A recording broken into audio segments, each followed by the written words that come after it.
Olá, pessoal do Giro 360.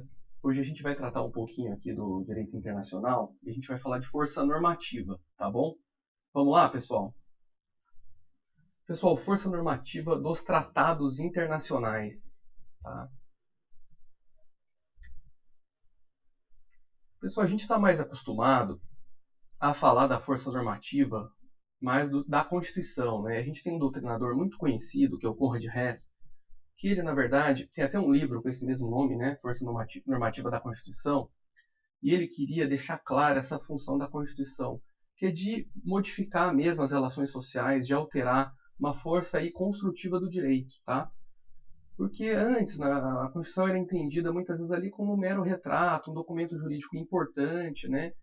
De garantia, de regulação de direitos mínimos, muitas vezes de deveres, porém era como se fosse um retrato ali político ou social daquele momento. O Conrad Hess, mais para o direito constitucional, ele dá a entender isso, que não, que a Constituição ela tem um poder muito maior, até de modificar ordenamentos jurídicos, modificar relações sociais, seria um efeito irradiante, tá?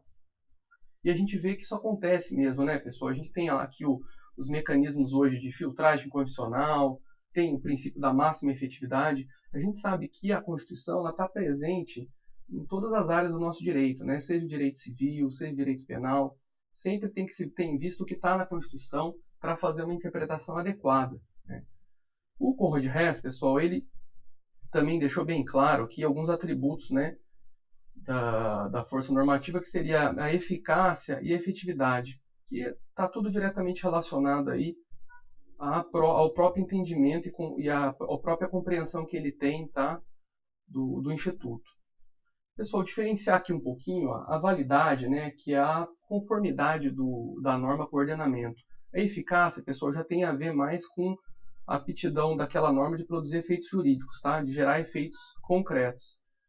A efetividade, pessoal, já tem um plano aí mais assim social, né, de efetivação mesmo, né, quando a norma atinge ali o que era almejado, que tem o efeito social ali completado, atingido, tá? Outra colocação importante, pessoal, é a diferença de princípios e regras, né? Ambos são espécies de normas, pessoal. Isso aí é tudo direito constitucional, mas é importante para a gente compreender bem aqui a força normativa do direito internacional, tá? Pessoal, o princípio é o mandamento de otimização, né? Ele vai ser aplicado muitas vezes quando não há uma regra específica para aquele caso, né? Então ele serve para preencher lacunas, para orientar o ordenamento jurídico e, sendo abstrato, ele vai aí dar muitas vezes aí um resultado que a gente não encontra de forma clara no ordenamento. Se a gente tiver uma resposta do ordenamento jurídico para aquele caso específico, sem precisar de uma interpretação muito extensa, a gente vai ter a regra, tá? Então, diferenciar um pouquinho que é importante, tá? Então, ambos, sejam princípios, sejam regras, eles também, uma vez estando presentes na Constituição, por esse entendimento aí do Conrad Hess, eles vão ser aptos aí a modificar muitas daí das relações sociais e jurídicas, tá bom? Pessoal, já trazendo aqui para o nosso direito internacional, a gente tem o Norberto Bobbio, pessoal, né? Um super importante aí, doutrinador do direito, tá? Ele fala, pessoal, que a força normativa não é apenas da Constituição, mas também dos tratados internacionais, tá? Porque ele entende que o tratado internacional ele vai ter força de modificar, de alterar a legislação interna. É mais ou menos nessa linha do Conrad Hess também, tá bom? A gente sabe, pessoal, que né, os países eles assumem compromissos internacionais e muitas vezes esses compromissos são assumidos e alteram até o ordenamento jurídico interno, né? A gente conhece, sabe que há um procedimento todo burocrático, né, de incorporação das normas, que elas devem ser negociadas, né, um tratado é assinado e depois aprovado pela Casa Legislativa, ratificado e depois promulgado, decretado, e passa muitas vezes a também compor o ordenamento jurídico interno dos países que fazem parte daquele tratado ali, né? Então, o que o Norberto Bobbio ele entende, pessoal? Que esses tratados eles vão ter força aí de aperfeiçoar o sistema, tá? E muitas vezes fomentar aquele sistema jurídico interno de cada país que assumiu esse compromisso, tá? Esse é o efeito de promoção. E a gente vê, pessoal, que realmente isso existe, né? A lei de violência doméstica, né? Ela decorreu de uma condenação também do Brasil na Corte Interamericana, mas também de convenções internacionais que o Brasil assumiu compromissos, né? Então, além de ter aquele tratado incorporado por decreto, a gente muitas vezes tem uma alteração da própria legislação interna a esse respeito, tá bom? Além disso, pessoal, o Norberto Bobbio coloca também a função de controle, né? A gente sabe que alguns órgãos internacionais, eles controlam, eles verificam se o país está respeitando aquelas obrigações que ele assumiu, muitas vezes por tratado, formalmente. E a garantia, né? O que é a garantia, pessoal? É saber que a norma internacional estará presente se a norma interna falhar, né? E a gente tem muito isso muito claro no Tribunal Penal Internacional. A gente sabe que se o Brasil não processar e julgar adequadamente ali seus agentes políticos que violam normas de direitos humanos, né, o sistema do Tribunal Penal Internacional ele vai aparecer. Tá? Então, para ver, pessoal, que faz muito sentido, né, essa força normativa, né? Quer dizer, aquela legislação internacional ou no campo do direito constitucional, aquilo que está presente na Constituição, ela tem realmente um poder ali de modificar a legislação interna, de alterar relações sociais.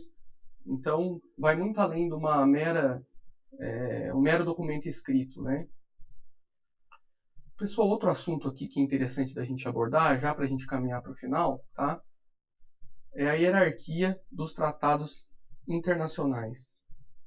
Para a gente diferenciar, pessoal, a gente tem primeiro as normas internacionais comuns. Essas normas, pessoal, elas vão ter aí uma força de lei ordinária, tá? Essa é a interpretação da Constituição pelo próprio Supremo, tá?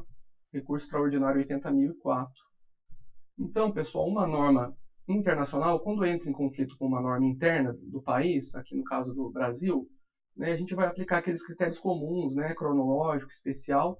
A norma internacional não vai ser revogada não, tá? Ela vai ser suspensa. Mas vai haver aí uma paridade aí de forças, tá? Pessoal, com relação ao direito dos humanos, pessoal, é totalmente diferente, tá? Direitos humanos, pela sua importância, essa norma ela vai ter um duplo estatuto, tá? Mais do que uma força de lei ordinária. Ela vai ser ou uma norma de natureza supralegal, tá? Que é aquela que está acima da legislação ordinária, embora abaixo da Constituição, que são aquelas normas de direitos humanos que o Brasil assumiu, né, perante a ordem internacional por tratados, porém não foram aprovadas pelo rito da emenda constitucional. Pessoal, com a emenda 45, se estabeleceu que alguns tratados de direitos humanos, se eles forem aprovados com rito de emenda, eles vão ter força de emenda constitucional, tá bom? Isso é muito importante. Aqueles que não foram terão uma força de norma supralegal, tá? Exemplo, pessoal, de norma supralegal, eu coloquei aqui, foi justamente a questão da prisão do depositário infiel. A nossa Constituição, ela permite, né, dois casos de prisão civil: o devedor de alimentos, que permanece hoje, e a do depositário infiel.